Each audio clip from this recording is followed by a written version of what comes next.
Could you please introduce yourself and where you live? Hi, my name is Michael Small, and I live in Boston, Massachusetts. Could you talk about the changes you may have noticed in your local environment over the past several years? For example, changing weather, temperature, seasons, changes in plants and animals, sea level, water resources, etc. Probably the big one is that right now it is the beginning of November in Boston, which is normally like the start of winter because it's like the end of fall. And it is a heat wave this weekend. As you can see, I'm not wearing a coat or anything because it's literally 70 degrees outside today. And that's like not the normal climate for this region at all. It's usually already like in the 40s most of the time. So it's super weird. This whole fall has been unbelievably warm, and it's just going to keep going for another couple weeks. How do you imagine you, your families, and your community's future will be affected by climate change? I think I personally plan on leaving Boston after I graduate, and I think a lot of people are probably going to do the same for a lot of coastal cities in the coming decades, especially with sea level rise becoming a very serious threat. Boston is actually taking some action to try and mitigate some of that through their climate action plan, but a lot of cities like Miami and a lot of those along the coast in the American South are not being as ambitious, and they are seriously unprepared for what's going to happen. But moving back to Chicago after graduation, I definitely feel a lot more comfortable in regards to sea level rise because that will not affect us as directly out there. How do you feel about climate change? Describe your emotional responses to climate change as you think about yourself, your family, and your community.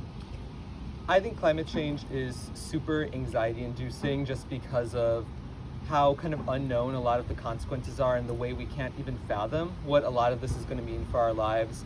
When we think about 2 degrees Celsius warming from pre-industrial levels, it's really easy to feel like, oh, 2 degrees Celsius isn't that much, but the climate effects are extremely drastic on what that means, not only for human communities, but the natural world in which we surround ourselves. So it's definitely really concerning looking towards my future and eventually my family's future too.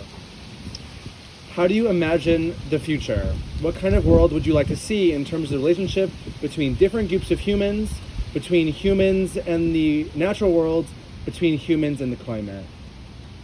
I think that people need to be a little bit more willing to listen to science and what people who have devoted their lives to research are saying. A lot of people have chosen to ignore what a lot of research says because it doesn't agree with their vision of the world. We tend to live in a society where economics are prioritized over stuff like the world in which we live on, and in the end there can be no economy if we cannot exist on this planet anymore.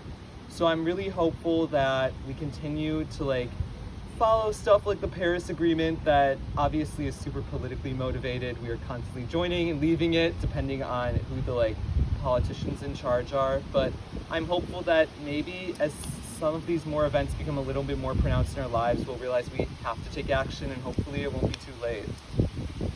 And what is one thing that everyone can do right now to start combating climate change in their own lives? I focus a lot on conscious consumption. I personally don't eat red meat because it's a super big contributor to emissions. We devote so much of our land to raising cattle and raising crops for cattle. When that could be used to feed people, we still have a massive issue with affordable food, not only in this country, but in the whole world. And if we used our resources to prioritize less for literal animals that we're going to eventually eat, we can focus it on growing crops that people can actually eat and live off of, and ultimately use that land to create more things like human communities. Thank you so much, Michael.